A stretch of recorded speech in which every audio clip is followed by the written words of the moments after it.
जय हिंद दोस्तों, स्वागत है मेरे चैनल A1 स्टडी सॉल्यूशन में। आज हम लोग ज्ञान बिंदु जीएस एकेडमी का जो प्राचीन भारत है उसको कवर करेंगे। हर एक दिन हम एक एक चैप्टर करके डालेंगे, इसको पूरा कंप्लीट करेंगे। तो सबसे फर्स्ट पेज है, उसको शुरुआत करते हैं। सबसे फर्स्ट है हड़प्पा सभ्यता। तो हड़प्पा सभ्यता को सबसे फर्स्ट में देखेंगे। विश्व की पहली सभ्यता मेसोपोटामिया की सभ्यता है। ठीक है, इस सभ्यता को सुमेरियन सभ्यता भी कहा जाता है और इस सभ्यता का विकास इराक में दजला और फरात नदी के तट पर हुआ है। जो विश्व की सबसे पहली सभ्यता है वो मेसोपोटामिया की सभ्यता है और इसको सुमेरियन सभ्यता भी कहा जाता है और इसका काल है लगभग 6000 से 5000 ईसा पूर्व के समय, मेसोपोटामिया की सभ्यता की।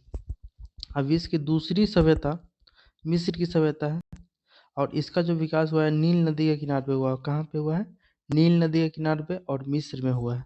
ठीक है, अब विश्व की तीसरी परंतु सर्वाधिक विकसित सभ्यता हड़प्पा सभ्यता है। ठीक है, हड़प्पा सभ्यता जो भारत में पड़ती है, भारत में, पाकिस्तान में, अफगानिस्तान में, तीन ठो कंट्री में इसका पड़ता है क्षेत्र।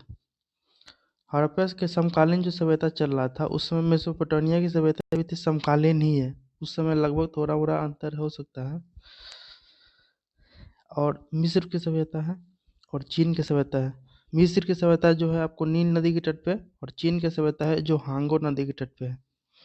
अब देखिए हड़प्पा सभ्यता के बारे में जानकारी कैसे मिला, पहले उसके बारे में थोड़ा सा जान लीजिए तो फिर आगे अच्छा लगेगा पढ़ने में। जैसे कि सबसे पहले क्या हुआ कि यहाँ पे जो अंग्रेज जो शासन कर रहे थे तो 1826 ईस्वी में चार्ल्स मैसन सबसे पहला था जो हड़प्पा सभ्यता को देखा अपने आँख से। चार्ल्स मैसन 1826 ईस्वी में, और उन्होंने 1842 ईस्वी में एक लेख प्रकाशित किया और बताया भारत में हड़प्पा सभ्यता नामक एक प्राचीनतम नगर है। ठीक है, उसके बाद क्या हुआ, 1851 में एलेक्जेंडर कनिंघम ने सर्वेक्षण किया और 1856 ईस्वी में उसका मानचित्र भी जारी किया। और उसके बाद 1861 ईस्वी में एलेक्जेंडर कनिंघम ने भारतीय पुरातात्विक विभाग की स्थापना की। इसीलिए उनको एलेक्जेंडर कनिंघम को भारतीय पुरातात्विक विभाग के जनक भी कहा जाता है।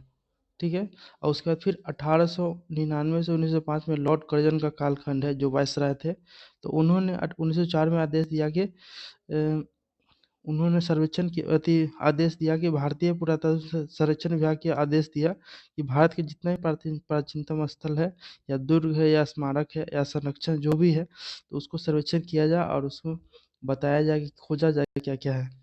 ठीक है, तो उस समय के जो तत्कालीन अध्यक्ष थे भारतीय पुरातत्व सर्वेक्षण विभाग का सर जॉन मार्शल, उन्होंने एक टीम बनाई और भारत में अगर कोई नगर है तो खोजो और उसको सर्वेक्षण करो का आदेश दिया। तो उसी के थ्रू सबसे पहले दयाराम साहनी जो थे उन्होंने हड़प्पा की खोज किया था 1921 में। ठीक है, तो चलिए स्टार्ट करते हैं।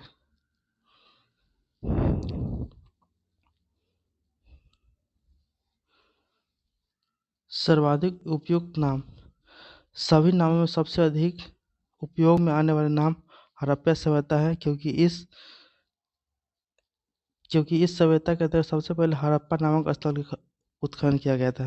देखिए सबसे पहले हड़प्पा जगह के जो जगह का नाम था हड़प्पा सबसे पहले खोजा गया, इसलिए उसको हड़प्पा सभ्यता कहा जाता है। और सिंधु घाटी सभ्यता इसलिए कहा जाता है क्योंकि वो सिंधु नदी के तट पे पाया गया था, इसीलिए उसको सिंधु नदी के तट पे कहा गया। क्योंकि जो भी सभ्यता जो है ना, सो जैसे मेसोपोटामिया हो गया तो वो भी एक नदी के किनारे पे है, वो दजला और फरात नदी के किनारे पे है। और मिस्र की सभ्यता वो भी नील नदी के तट पे है। और सिंधु की सभ्यता ये सिंधु नदी के तट पे हो गया। चीन की सभ्यता है वो हांगो नदी के तट पे है। ठीक है, और इसका बताया जाता है इसका काल। तो काल जो है जैसे कि मेसोपोटामिया वाला का लगभग 5000 से 6000 ईसा पूर्व बताया गया है। और इसमें बहुत सारा विवादित है सिंधु घाटी सभ्यता का, क्योंकि उसमें उस समय जो लिखित जो साक्ष्य था उस समय सिंधु घाटी सभ्यता का वो मिला तो है लेकिन पढ़ा नहीं जा सकता, इसलिए एग्जैक्ट नहीं बता सकते, इसमें विवाद भी है। इसमें देखा गया है हड़प्पा सभ्यता का काल निर्धारण, इस सभ्यता को लेकर विद्वानों के बीच मतभेद है। अलग अलग विद्वानों ने इसका अलग अलग काल का निर्धारण किया है। जिससे जो भी जितना भी इतिहासकार है उनका सबका अलग अलग मत है कि ये इतना हो सकता है कालखंड, ये इतना हो सकता है, लेकिन एक मान्य काल भी बताया गया है इसमें। ठीक है, जैसे सर जॉन मार्शल है वो बताते हैं कि 3250 बीसी से लगभग 2700 बीसी के पास हो सकता है। उसके बाद अर्नेस्ट मैके है, वो बताते हैं कि 2800 बीसी से 2500 बीसी। माधव स्वरूप बस एक है जो 2700 बीसी से 2500 बीसी। सीजे गैंड है जो 2350 बीसी से 1750 बीसी। मार्टिफर व्हीलर है जो 2500 बीसी से 1700 बीसी। और फेयर सर्विस जो 2000 बीसी से 1500 बीसी बताते हैं। लेकिन जो सर्वाधिक मान्य काल है वो लगभग 2500 बीसी से 1900 बीसी है। अब देखिए इसको इसलिए माना गया है क्योंकि एक पद्धति है C14 कार्बन डेटिंग पद्धति या फिर रेडियो कार्बन विधि। इससे देखा जाता है कि कार्बन की मात्रा कितना है, उससे पता चलता है कि यह कितना पुराना हो सकता है। जैसे वहाँ पे जो भी साक्ष्य मिले हैं, जैसे मृदुहान हो गया, बहुत सारा चीज़ औजार भी मिला है, तो उसमें देखा जाता है कि कार्बन की मात्रा कितना है, उससे पता चल जाता है कि यह कितना पुराना है। ठीक है, तो C14 carbon dating radio carbon विधि से पता लगाया गया कि 2300 बीसी से 1700 बीसी, यानी कि लगभग यही है 2500 से 19। इतिहास के दृष्टिकोण से इसे आदि ऐतिहासिक में रखा गया है क्योंकि हड़प्पा कालीन लिपि प्राप्त तो हुए हैं परंतु उसे अभी तक पढ़ा नहीं जा सका। देखिए इसका कहने का मतलब आदि ऐतिहासिक उसको बोलते हैं जो साक्ष्य तो मिला है लेकिन पढ़ा नहीं जा सका, इसलिए उसको आदि ऐतिहासिक काल में रखा गया है। धातु के दृष्टिकोण से इसे कांस्य युगीन सभ्यता कहा गया क्योंकि इस काल में तांबे और टीन के मिश्रण से बने कांसा का प्रयोग बेहद स्तर पर देखने को मिला है। ये जो सिंधु घाटी सभ्यता था इसमें कांसे और टीन का मिश्रण से तांबा और टीन के मिश्रण से जो कांसा बनता है, तो कांसा का प्रयोग बहुत देखा गया है, इसलिए उसको कांस्य युगीन सभ्यता कहा गया है।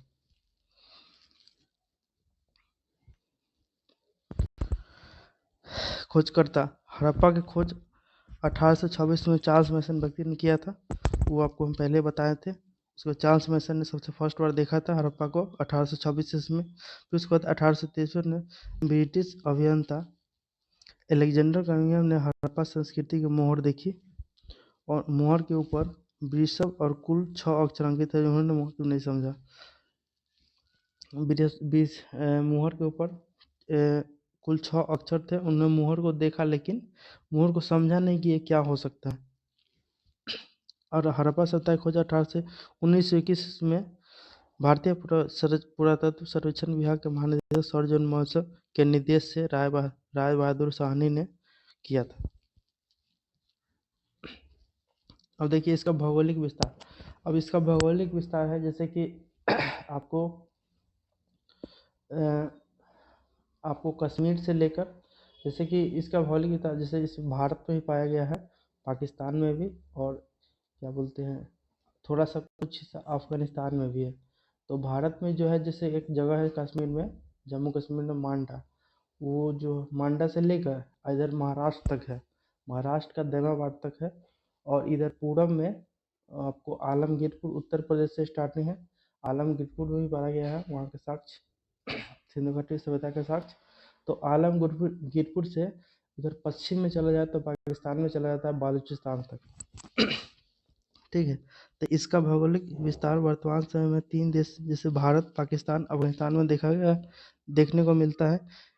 इस संस्कृति को उधर भारतीय उपमहाद्वीप में पश्चिमोत्तर भाग में हुआ है। ठीक है, पश्चिमोत्तर भाग में इसलिए है क्योंकि आप भारत का नक्शा देखते हैं तो वो जो उत्तर पश्चिमी एरिया है उसमें आपको सिंधु घाटी सभ्यता देखने को मिलता है।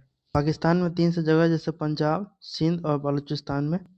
भारत में जैसे जम्मू कश्मीर, पंजाब में, हरियाणा में, उत्तर प्रदेश में, महाराष्ट्र में, गुजरात में, राजस्थान में। ठीक है, अफगानिस्तान में एगो मुंडी गाक और सुतकोई। और इसका चौहद्दी है जैसे हम बताए थे आपको, मांडा जम्मू कश्मीर में जो चिनाब नदी के तट पे है मांडा, और दक्षिण में दाइमाबाद महाराष्ट्र परवरा नदी के तट पे है। ठीक है, और पूर्व में आलमगीरपुर उत्तर प्रदेश हिंडन नदी के तट पे है, और इधर पश्चिम में सुतकांगेटोर बालूचिस्तान दासक नदी के तट पे है। और इसका जो आकृति था वो त्रिभुजाकार है, ठीक है। इसका क्षेत्रफल है 12,99,600 वर्ग किलोमीटर।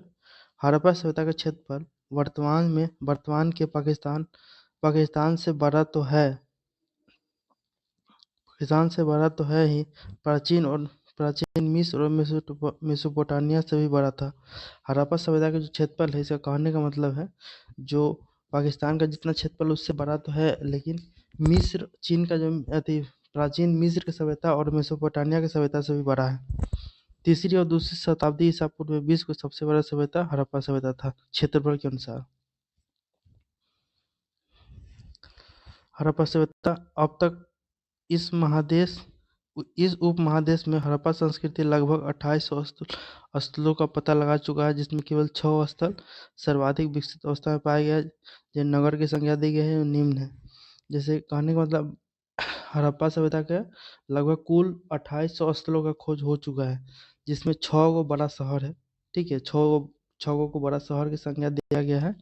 तो वो कौन कौन सा है देख लेते हैं। जैसे हड़प्पा, यह यह पाकिस्तान के पंजाब प्रांत में मोंटगोमरी जिला में रावी नदी के किनारे पे है। यह स्थल उत्खनन कार्य 1921 में दयाराम साहनी ने के नेतृत्व में हुआ था। सिंधु घाटी सभ्यता का जो पहला स्थल था वो हड़प्पा है, जो पाकिस्तान के पंजाब प्रांत में मोंटगोमरी जिला में रावी नदी के किनारे पे पाया गया है। ठीक है। उसके बाद दूसरा शहर का नाम मोहनजोदड़ो। इसमें मूवी भी आया हुआ है मोहनजोदड़ो पे। इसका शाब्दिक अर्थ होता है मृतकों का टीला, क्योंकि यहाँ बड़े पैमाने से नर कंकाल प्राप्त हुए थे, कंकाल मिला था, इसलिए इसको मृतकों का टीला कहा गया है। मोहनजोदड़ो पाकिस्तान के सिंध प्रांत में है। ठीक है। वो जो था आपको हड़प्पा जो है पाकिस्तान का पंजाब प्रांत में है। ठीक है। और मोहनजोदड़ो जो पाकिस्तान का सिंध प्रांत में है। मोहनजोदड़ो सिंध प्रांत में है और ये सिंधु नदी के किनारे पे। अब वो जो है हड़प्पा जो रावी नदी के तट पे है। ठीक है। मोहनजोदड़ो सिंधु नदी के किनारे पे पाकिस्तान के लड़काना जिले में स्थित है। इस स्थल का उत्खनन कार्य राखालदास बनर्जी के सर्वेक्षण में 1922 ईस्वी में हुआ। उसका खोज दयाराम साहनी 1921 में किए थे और मोहनजोदड़ो का राखालदास बनर्जी ने किए थे 1922 ईस्वी में। नोट: हड़प्पा और मोहनजोदड़ो को दो सर्वाधिक महत्वपूर्ण नगर थे। दोनों नगर एक दूसरे से 483 किलोमीटर दूर थे और ये दोनों दोनों आपस में सिंधु नदी से जुड़ा हुआ था। हड़प्पा और मोहनजोदड़ो की जो डिस्टेंस था जो खोजा गया उसमें 483 किलोमीटर की दूरी पे थे और ये दोनों जो है सिंधु नदी से जुड़ा हुआ था। अब एक इतिहासकार या विद्वान पिगनट था, उन्होंने बताया कि हड़प्पा और मोहनजोदड़ो को दोनों लगभग में सेम ही था, जैसे कि सिटी के टाइप में था, नगर के टाइप में, इसलिए दोनों को राजधानी बताया गया, वो भी जुड़वा राजधानी। ठीक है। पिगनट नामक विद्वान ने हड़प्पा और मोहनजोदड़ो को विस्तृत हड़प्पा सभ्यता के संयुक्त राजधानी की संज्ञा दी है। अब तीसरा शहर है चंद्रहुदड़ो। यह प्रांत भी पाकिस्तान के सिंध प्रांत में सिंधु नदी के किनारे पर स्थित है। यह मोहनजोदड़ो से 30 किलोमीटर के दक्षिण में स्थित है। इस स्थल का उत्खनन कार्य मैके एवं एनजी मजूमदार के द्वारा किया गया। चंद्रहुदड़ो जो है ये भी पाकिस्तान का सिंध प्रांत में है और सिंधु नदी किनारे पे है और ये मोहनजोदड़ो से 30 किलोमीटर की दूरी पे है। ऐसा खोज जो किया था मैके। ठीक है। इसमें मैके तथा एनजी मजूमदार के द्वारा किया गया था। अब लोथल जो है सो अपना भारत में है।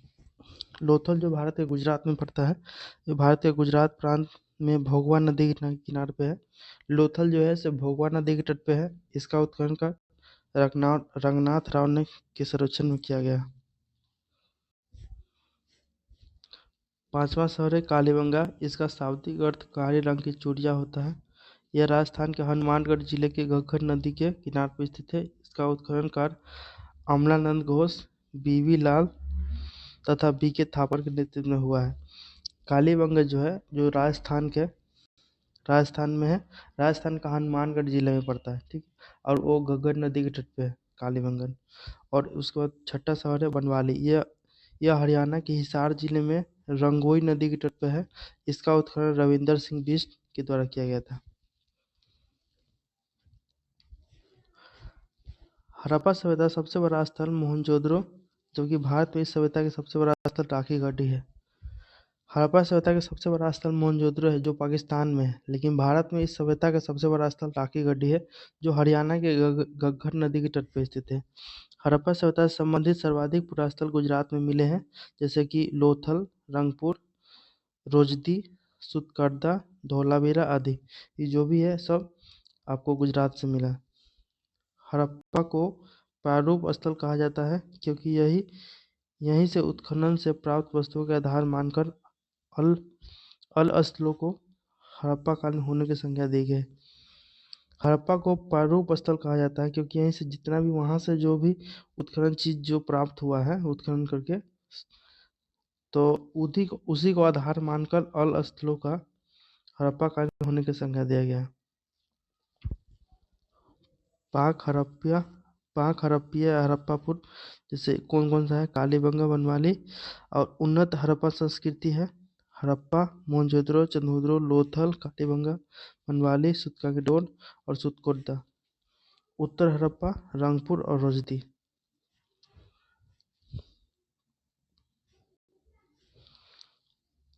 धौलावीरा और राखी गढ़ी हड़प्पा संस्कृति की तीनों अवस्थाएं मिलती है। हड़प्पा सभ्यता की विशेषता है। हड़प्पा सभ्यता की सबसे बड़ी विशेषता यह नगर नियोजन थी। ठीक है, हड़प्पा सभ्यता को जो है नगर माना गया है। हड़प्पा काल में नगरों का निर्माण काफी योजनाबद्ध तरीका से होता था।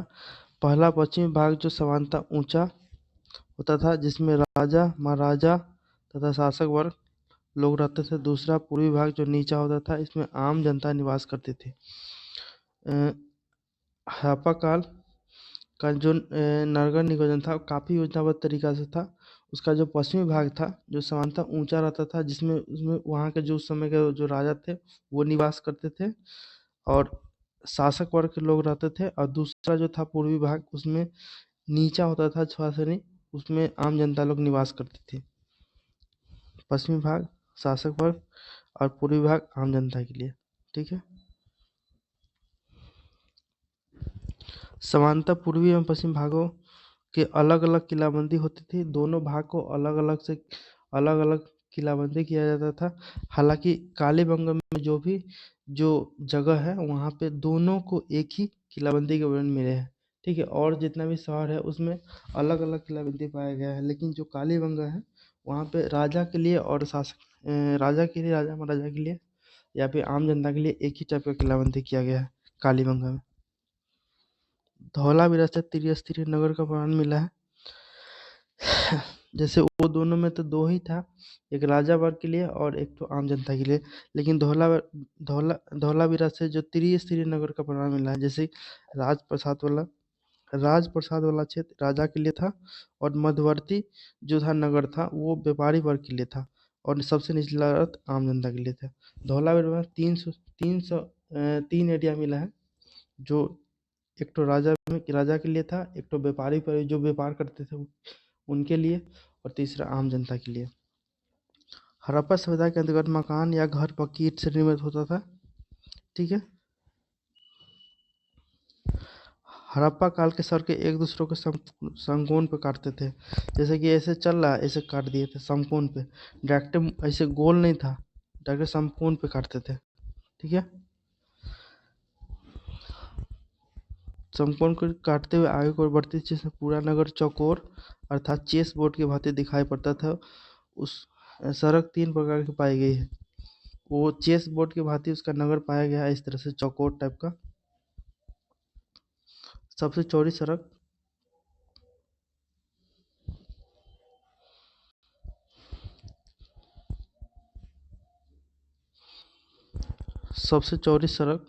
सबसे चौड़ी सड़क मोहनजोदड़ो में देखने को मिलती है। यह लगभग 33 फीट चौड़ी है। इसे राजपथ की संज्ञा दी जाती है। ठीक है, और उसके बाद मध्यम चौड़ी सड़क, और उसके बाद गली वाली पतली सड़क। सड़कों का निर्माण पक्की ईंट या मिट्टी की सहायता से होता था। भवन जो था, घर जो बना हुआ था, सड़कों के किनारे सुयोजित तरीके से भवनों का निर्माण होता था। सामान्यतः एक मंजिले भवन बने रहते थे, मतलब जिन लगभग में एक मंजिल घर मिले हैं और हालांकि मोहनजोदड़ो से 2 मंजिले तथा 30 कमरे वाले भवन प्राप्त हुए हैं, जिसे सभा जिसे सभा भवन या फिर कॉलेज भवन की संज्ञा दी गई है।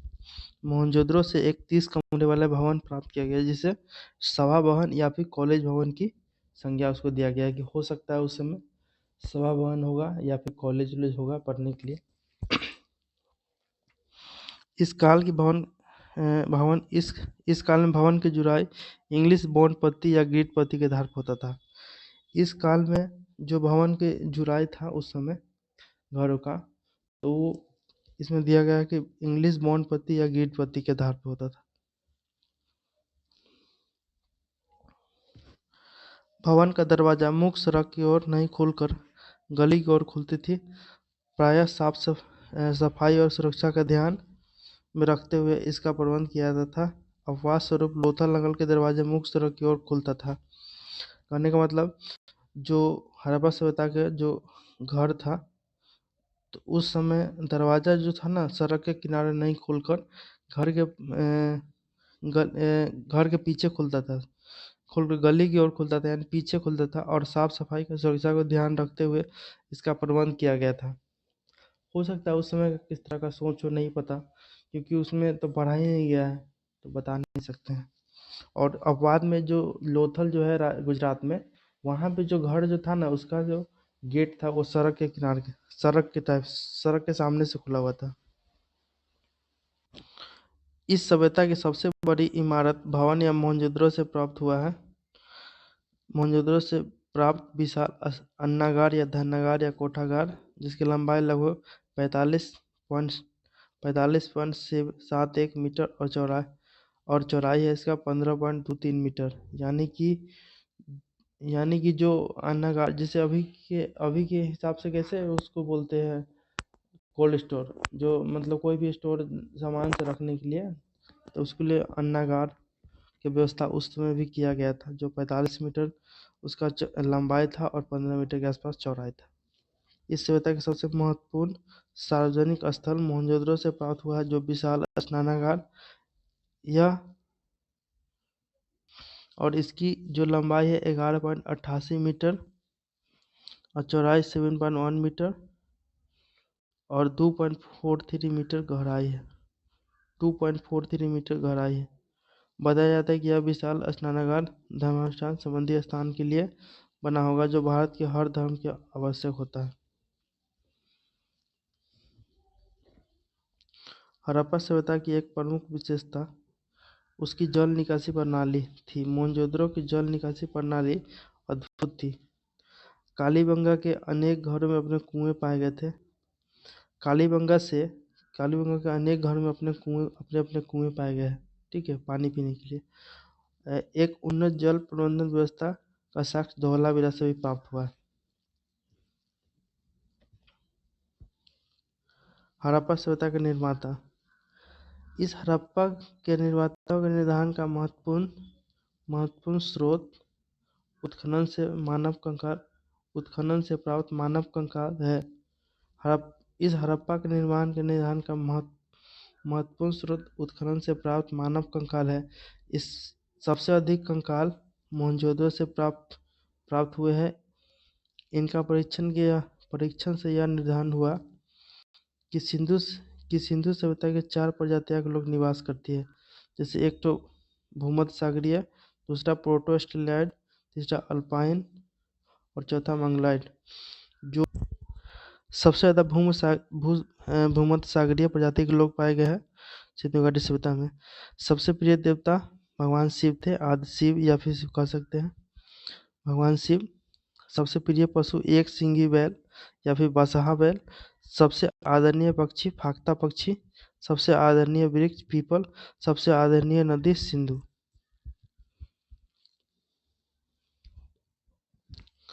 हड़प्पा सभ्यता के लोग बहुदेववादी थे। हड़प्पा सभ्यता के लोग बहुदेववादी थे। भारत में पहला मूर्ति पूजा का प्रमाण हड़प्पा काल में देखने को मिलता है। हड़प्पा सभ्यता के लोग देवी और देवता के दोनों को पूजा करते थे। उस समय भी देवी देवता का पूजा किया जाता था, इसका प्रमाण मिला है। हड़प्पा का सभ्यता के लोग हड़प्पा कालीन सभ्यता के सबसे लोकप्रिय देवता शिव थे। ठीक है, हड़प्पा कालीन सभ्यता के सबसे लोकप्रिय देवता शिव थे। शिव की पूजा दो रूपों में करते थे। ठीक है, पहला था शिवलिंग की पूजा, और जिसका सर्वाधिक प्रचलन था। शिवलिंग की पूजा का प्रचलन सबसे सर्वाधिक था। इसी से पता चलता है कि लिंग पूजा की शुरुआत हड़प्पा काल से हुआ है। दूसरा, शिव के मानव रूप की पूजा, मानव रूप का पूजा, इसका जो प्रमाण मिला है वो मोहनजोदड़ो से मिला है। ठीक है, मोहनजोदड़ो से एक सील पर ध्यान की मुद्रा में एक योगी के सिर पर 3 सिंह हैं, उनके चारों ओर एक हाथी, एक बाघ, एक गेंडा, आसन के नीचे एक भैंसा तथा पांव पर 2 हिरण है। मुहर पर चित्रित देवता को पशुपति महादेव बताया गया है। जैसे कि कहा गया कि एक मुहर मिला है जिसमें एक योगी जो है ध्यान की मुद्रा में बैठे हुए हैं, ठीक है, सील पे, और उसके चारों साइड से जैसे एक तरफ हाथी है, दूसरी तरफ बाघ गेंडा है, उसके बाद आसन पे जिस पे नीचे बैठे हुए उस भैंसा है, और पाँव पे 2 हिरण है, और उस वो जो मुहर है, चित्र है, उनको पशुपति महादेव का बताया गया है। हड़प्पा कालीन मानव देविया की पूजा 2 रूपों में करती थी। पहला देवी की योनि रूप की पूजा, और दूसरा मानव स्वरूप की पूजा। हड़प्पा हड़प्पा में पक्की मिट्टी के स्त्री की मूर्तियां भारी संख्या में मिली है। एक मूर्ति एक मूर्ति एक मूर्ति कला में गर्भ से निकलता पौधा का दिखलाया गया है। यह संभवतः अनुमान लगाया गया है कि यह हो सकता है पृथ्वी देवी की मूर्ति हो सकती है, प्रतिमा हो सकती है। इसका निकट संबंध इससे बताया गया है क्योंकि पौधों का जन्म और वृद्धि से होगा, क्योंकि इसका निकट संबंध पौधों का जन्म और वृद्धि से रहा होगा। इसलिए मालूम होता है कि हड़प्पा लोग धरती को उर्वरता की देवी समझते थे और इसकी पूजा उसी तरह करते थे जिस तरह मिस्र के लोग नील नदी की देवी आइसिस की पूजा करते थे। कहने का मतलब कि एक मूर्ति एक मूर्ति कला से गर्भ से निकलता पौधा दिखाया गया है। यह संभवतः पृथ्वी देवी की प्रतिमा हो सकता है, और इसका निकट संबंध से पौधों को जन्म देना और वृद्धि रहा होगा। इससे मालूम होता है कि हड़प्पाई लोग धरती को उर्वरता की देवी समझते थे और इनकी पूजा उसी तरह करते थे जिस तरह से मिस्र के लोग नील नदी की देवी आइसिस की पूजा किया करते थे। हड़प्पा तथा मिस्र की सभ्यता समाज मात्र सत्तात्मक थी। मतलब मात्र सत्तात्मक का मतलब हो गया कि जैसे घर में माता प्रधान हो। हड़प्पा सभ्यता से मूर्ति के प्रमाण मिले हैं परंतु मंदिर के प्रमाण नहीं मिले हैं। मूर्ति के तो प्रमाण मिले हैं लेकिन मंदिर का प्रमाण नहीं मिले, लेकिन इसी के समकालीन मिस्र और मेसोपोटामिया के सभ्यता से मंदिर का प्रमाण मिला है। ठीक है, वहाँ पे मंदिर मिला है। हड़प्पावासी प्रकृति की पूजा में विश्वास करते थे। हड़प्पावासी सूर्य की पूजा भी करते थे। लोथल से उत्खनन से स्वास्तिक चिन्ह का प्रमाण मिला है जो सूर्य के प्रतीक है। हड़प्पावासी प्रकृति पूजा में भी विश्वास करते थे क्योंकि लोथल से उत्खनन में वहाँ पे एक स्वास्तिक चिन्ह मतलब एक स्वास्तिक चिन्ह मिला है जो भगवान सूर्य का प्रतीक है। इसी से माना जाता है कि वह उस समय सूर्य का भी पूजा किया जाता था। हड़प्पावासी पशु पक्षी नदी झरना पेड़ पौधे जीव जंतु आदि सभी की पूजा किया करते थे। हड़प्पा काल के लोगों का सबसे प्रिय पशु एक सींग वाला जानवर जो गेंडा हो सकता है या बसहा बैल था। उसके बाद महत्व का कुंवर वाला सांड है। हड़प्पावासी यज्ञ प्रथा से भी परिचित थे। विभिन्न अवसर पर उनके द्वारा यज्ञ किए जाते थे। कालीबंगा लोथल एवं वनवाली से अग्निकुंड के साक्ष्य मिले हैं। हड़प्पावासी यज्ञ प्रथा से परिचित थे। विभिन्न अवसर पर यज्ञ किया जाता था। जो साक्ष्य मिला वो कालीबंगा से लोथल से एवं वनवाली से अग्निकुंड के भी साक्ष्य मिले हैं। हड़प्पावासी यज्ञ के अवसर पर पशुओं की आहुति भी देते थे, आहुति या फिर बलि भी देते थे, जिसका साक्ष्य कालीबंगा से मिला है। हड़प्पावासी इहलौकिक परलौकिक दोनों जीवन में आस्था रखते थे, मतलब जीवन काल में और मृत्यु के बाद भी। हड़प्पा सभ्यता के उत्खनन से बड़ी तादाद में ताबीज मिले हैं, जिससे यह अनुमान लगाया जाता है कि हड़प्पा सभ्यता के लोग भूत प्रेत में भी विश्वास करते थे।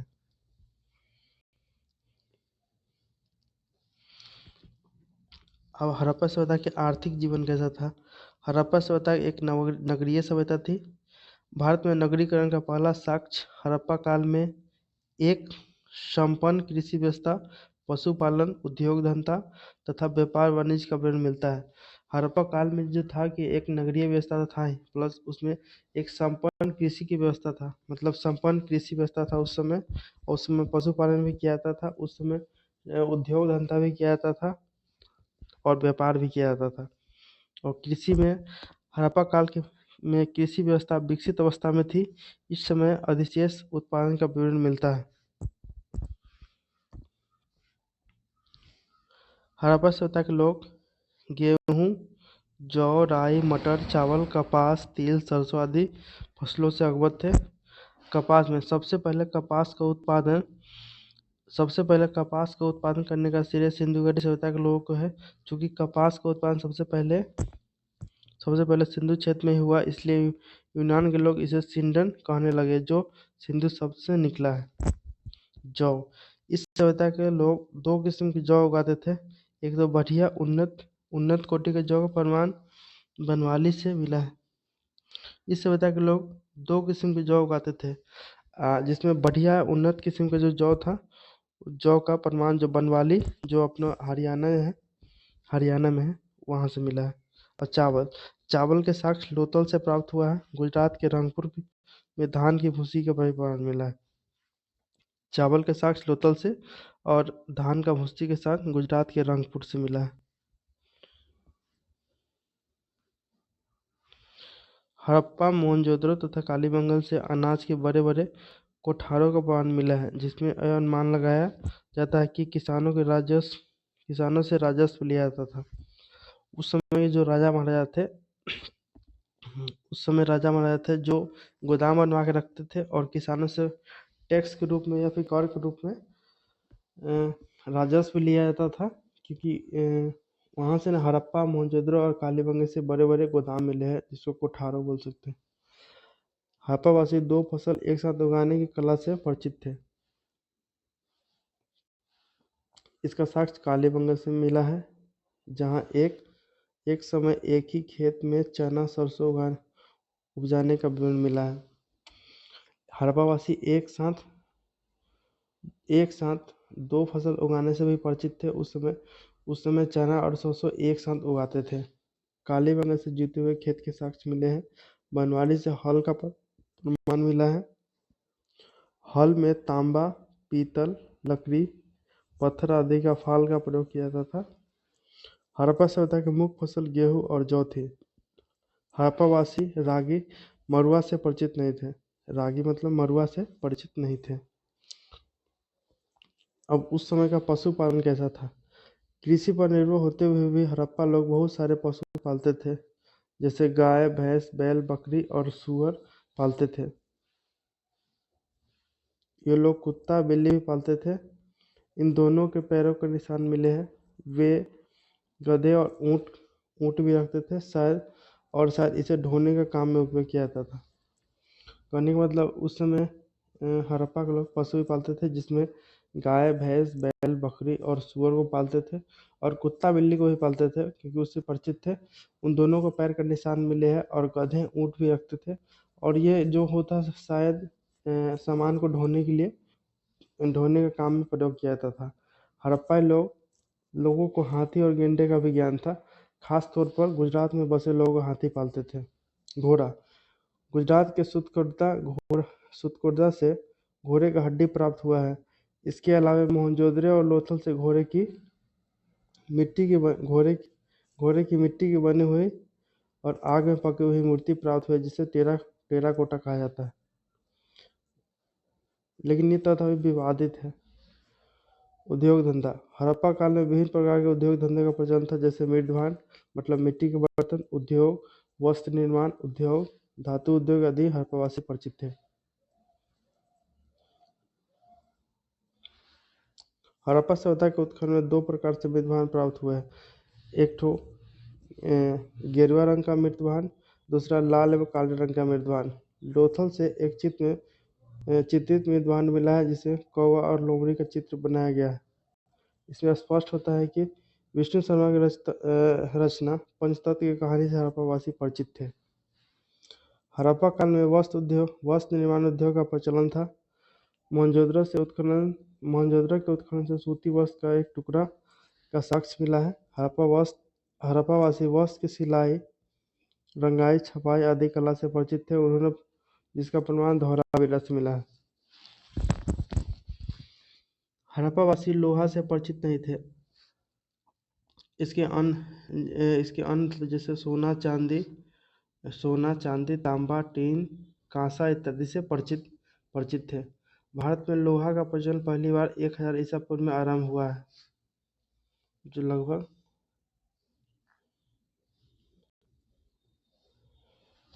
भारत के वर्तमान में लोहा का साक्ष्य उत्तर प्रदेश के अंतरंजी खेरा से देखने को मिलता है। व्यापार। हड़प्पा काल के लोगों का मुख्य व्यवसाय व्यापार था। इस काल में राष्ट्रीय और अंतर्राष्ट्रीय दोनों प्रकार के व्यापार का प्रचलन था। उस समय भी हड़प्पा काल के लोगों का मुख्य व्यवसाय व्यापार ही था और इस काल में राष्ट्रीय और अंतर्राष्ट्रीय दोनों प्रकार के व्यापार का प्रचलन था। हड़प्पा काल में सर्वाधिक विदेशी व्यापार मेसोपोटामिया की सभ्यता से होता था। हड़प्पा एवं मेसोपोटामिया के बीच व्यापारिक क्षेत्र में दिलमुन तथा माकन मध्यस्थता का काम करता था। दिलमुन की पहचान आज की फारस की खाड़ी स्थित बहरीन से की गई है, जबकि माकन की पहचान मकरान तट से की गई है। हड़प्पा एवं मेसोपोटामिया के बीच व्यापारिक क्षेत्र में दिलमुन तथा माकन मध्यस्थता करता था। ठीक है। दिलमुन की पहचान आज के समय में फारस की खाड़ी में स्थित बहरीन से की गई है, जबकि माकन की पहचान मकरान तट से की गई है। हड़प्पा कालीन सबसे विकसित बंदरगाह के रूप में लोथल का वर्णन मिलता है। हड़प्पा कालीन सबसे विकसित बंदरगाह के रूप में लोथल का वर्णन मिलता है। मतलब हड़प्पा काल में सबसे विकसित जो बंदरगाह था वो लोथल गुजरात में। हड़प्पा काल में व्यापार वस्तु विनिमय प्रणाली के आधार पर होता था। हड़प्पा काल में जो व्यापार था वस्तु विनिमय, मतलब कोई भी वस्त्र हम कोई चीज़ देते हैं, आप कोई चीज़ दीजिए। वस्तु विनिमय प्रणाली पर आधार होता था। लेन देन में मुहर का प्रयोग होता था, जो सेल खड़ी से बनी हुई होती थी। मुहर जो था सो सेल खड़ी से बनी हुई होती थी। मोहनजोदड़ो के उत्खनन से नृत्य करते हुए कांसे की नर्तकी की मूर्ति प्राप्त हुई है।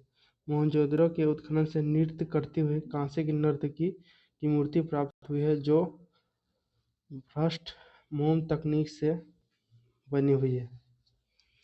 हड़प्पावासी माप तौल की कला से भी परिचित थे। इस गिनती में 16 एवं उनके गुणज का प्रयोग होता था, जो दशमलव प्रणाली का सूचक है।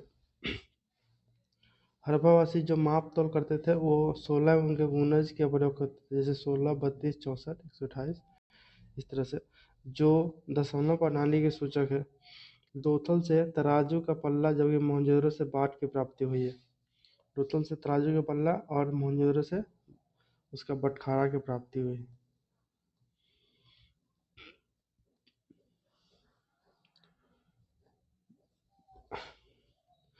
तांबा का साक्ष्य खेतरी बलूचिस्तान से प्राप्त हुआ है। चांदी का अफगानिस्तान ईरान से, टीन का अफगानिस्तान से, सोना का अफगानिस्तान ईरान और कर्नाटक, गोमद सौराष्ट्र से, लाजवर्ता मेसोपोटामिया से, लाजवर्त और सीसा ईरान से। अब उनका राजनीतिक जीवन कैसा था इसको देख लेते हैं थोड़ा सा। हड़प्पा काल में हड़प्पा काल में स्पष्ट तौर पर किसी राजनीतिक संगठन का उदय नहीं हुआ था। इस काल में शासन प्रणाली राजतंत्रात्मक था या जनतंत्रात्मक थी, इसको लेकर विद्वानों के बीच मतभेद है। इसी बीच व्हीलर नामक विद्वान ने यह कहा कि हड़प्पा काल में राजतंत्रात्मक प्रणाली न होकर गणतंत्रात्मक प्रणाली का हुआ करता था। अधिकतर विद्वानों का मानना है कि हड़प्पा काल में व्यापारी या वाणिक वर्ग के सबसे अधिक शक्ति शक्तिशाली था, जिस कारण इस काल में शासन प्रणाली वाणिक वर्गों के हाथ में हुआ करता था। कहने का मतलब हड़प्पा काल का स्पष्ट तौर पे जो है राजनीतिक संगठन का अभाव था, इसीलिए उसका जो अभाव था। इस काल में शासन प्रणाली राजतंत्रात्मक या गणतंत्रात्मक थी, इसको लेकर विद्वानों में मतभेद था, जैसे राजा था या फिर चुन किया था गणतंत्रात्मक थी, ये पता नहीं। लेकिन इसके उसी समय एक ठो व्हीलर नामक विद्वान ने यह कहा कि हड़प्पा काल में राजतंत्रात्मक प्रणाली न होकर जनतंत्रात्मक प्रणाली हुआ करता था। अधिकतर विद्वानों का मानना है कि हड़प्पा काल में व्यापारी या वाणिक वर्ग सबसे अधिक शक्तिशाली था, जिस कारण इस काल में शासन वाणिक वर्ग के शासन हुआ करता था। हंटर के अनुसार मोहनजोदड़ो का शासन राजतंत्रात्मक न होकर जनतंत्रात्मक थी। के अनुसार सिंधु सभ्यता के लोग शासन मध्यवर्गीय जनतंत्रात्मक जनतंत्रात्मक शासन था और उसके धर्म की महत्ता थी। उसका सामाजिक जीवन हड़प्पा सभ्यता के उत्खनन से जो भी साक्ष्य मिले उसे देखकर कहा जा सकता है कि हड़प्पा काल में मात्र सत्तात्मक समाज का प्रचलन था, क्योंकि उत्खनन से बड़े पैमाने पर महिला की मूर्ति मिली है। हड़प्पा काल में समाज में 4 वर्ग के लोग रहते थे, जैसे पुरोहित, जिसको विद्वान, और योद्धा, व्यापारी और श्रमिक वर्ग। हड़प्पा काल के लोग शाकाहारी और मांसाहारी दोनों प्रकार के भोजन करते थे। लोथल से मछली के कांटा, कालीबन से पशुओं की कटी हुई हड्डी के साक्ष्य मिले। लोथल से मछली पकड़ने का कांटा और कालीबंग से पशुओं की कटी हुई हड्डी के साक्ष्य मिले हैं।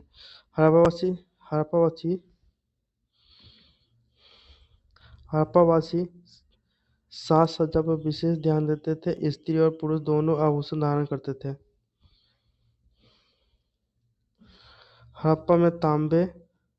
हड़प्पा से तांबे का दर्पण, काजल लगाने की सलाई तथा चंद्रोदय से लिपस्टिक के साक्ष्य मिले हैं।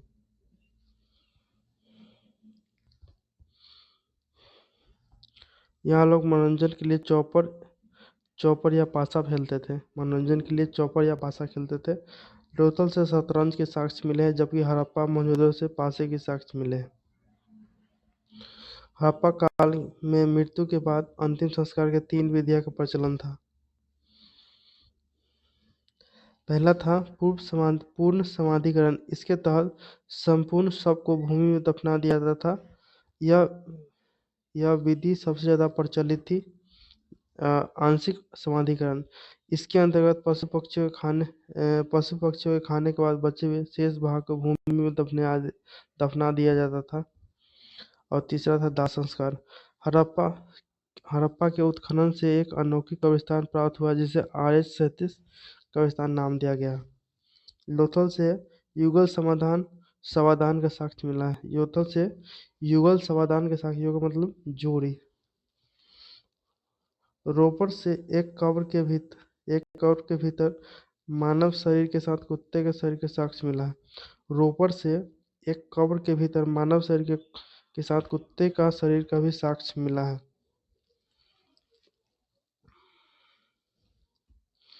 अब इसका सिंधु घाटी सभ्यता का पतन होने का कारण, जैसे गॉर्डन चाइल्ड एवं व्हीलर वो बताते हैं कि वाय एवं आर्यों के आक्रमण, मतलब उसके बाद सिंधु घाटी सभ्यता के बाद आर्यों का आगमन हुआ था भारत में, तो हो सकता है आर्यों के आक्रमण से इनका पतन हो गया हो। उसके बाद जॉन मार्शल, अर्नेस्ट मैके एवं R.S. राव के उनका मत है कि हो सकता है कहीं बाढ़ से ये लोग खत्म हो गए। दूसरा है ऑरेल स्टाइन और अमलानंद घोष, ये जलवायु परिवर्तन से बताते हैं। और तीसरा है M.R. साहनी, जो भूतात्विक परिवर्तन जल प्लावना, भूतात्विक परिवर्तन या जल प्लावना मतलब जल प्रलय मतलब बाढ़। उसके बाद जॉन मार्शल, यह प्रशासनिक शिथिलता, यह बताते हैं कि उसमें प्रशासनिक कमी थी जिसकी वजह से उसका अंत हो गया। और चौथा है KUR कनेडी, इनके है प्राकृतिक आपदा, मलेरिया या महामारी की वजह से पतन हो गया इनका। इसमें सर्वाधिक मान्य मत है बाढ़ को बताया गया है, इसीलिए मूवी जो बनी थी मोहनजोदड़ो उसमें बाढ़ को दिखलाया गया।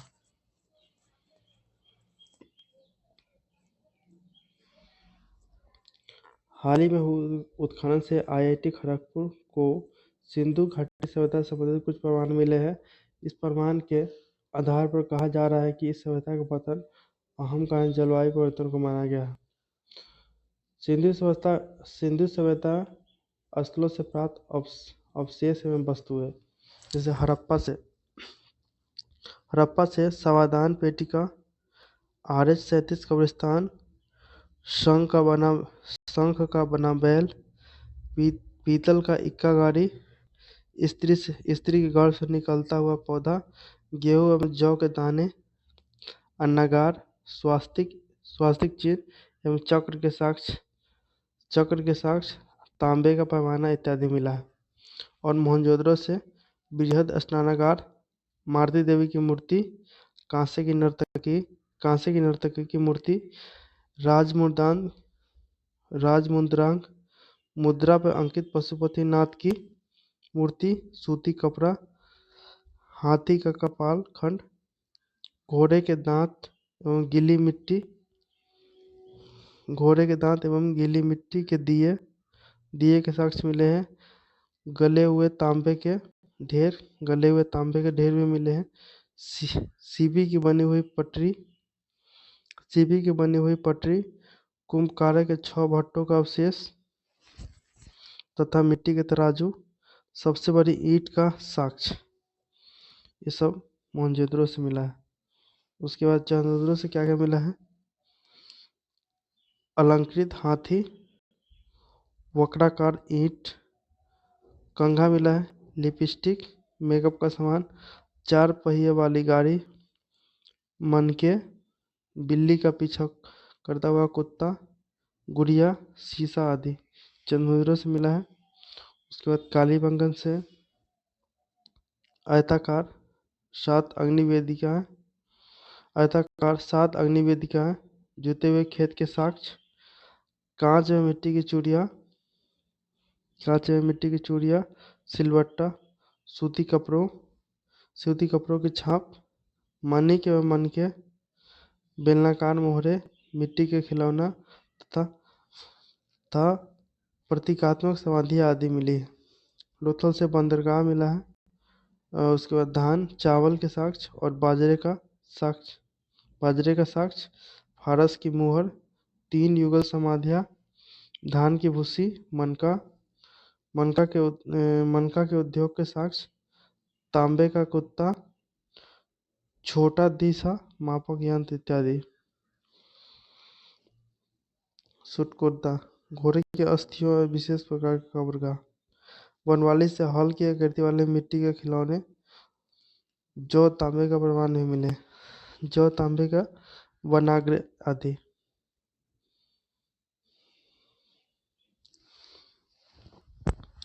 अब प्रमुख स्थल उनका जो खोजा गया है वो बताते हैं। हड़प्पा जो है सो रावी नदी के तट पे है और पंजाब प्रांत में है, पाकिस्तान का पंजाब प्रांत में है। इनका खोजकर्ता है दयाराम साहनी। मोहनजोदड़ो, यह सिंधु नदी के तट पे है, यह सिंध प्रांत में है और इसका खोजकर्ता है राखालदास बनर्जी। तीसरा है चंद्रजोदड़ो, ये भी सिंधु नदी के तट पे है, यह पाकिस्तान का सिंध प्रांत में है और इनका खोजकर्ता है गोपाल मजुमदार। चौथा है कालीबंगन, यह घग्गर नदी के तट पे है और ये राजस्थान में है और इसका खोजकर्ता है अमलानंद घोष, बीवी लाल, बीके थापर। और पांचवा है कोट दीची, ये भी सिंधु नदी के तट पे है, ये भी पाकिस्तान के सिंध प्रांत में है। इसका खोजकर्ता है फजल अहमद खान। छठा है सूतकांगडोर, ये दासक नदी के तट पे है, ये भी पाकिस्तान के बलूचिस्तान प्रांत में है। इसका खोजकर्ता है ऑरेल स्टाइन। सातवां है रंगपुर, यह भादर या मादर नदी के तट पे है, यह गुजरात में है। इसका खोजकर्ता है रंगनाथ राव। धौलावीरा, ये लूनी नदी के तट पे है, ये भी गुजरात में है। इसका खोजकर्ता है RS बिष्ट और JP जोशी। रोपर, सतलुज नदी के तट पे यह पंजाब में है, ऐसे खोज करता है यज्ञदत्त शर्मा। उसके बाद राखी घाटी, यह घग्गर नदी के तट पे है, यह हरियाणा में है, ऐसे खोज करता है सूरजभान। उसके बाद आलमगीरपुर, यह हिंदन नदी के तट पे है, यह उत्तर प्रदेश में है, इसे खोज करता है यज्ञदत्त शर्मा।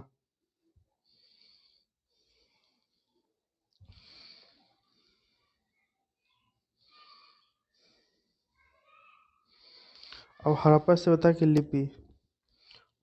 हड़प्पा लिपि का पहला नमूना या नमूना का प्रमाण 1853 ईस्वी में पता चला, लेकिन यह 1923 ईस्वी में प्रकाशन में आया।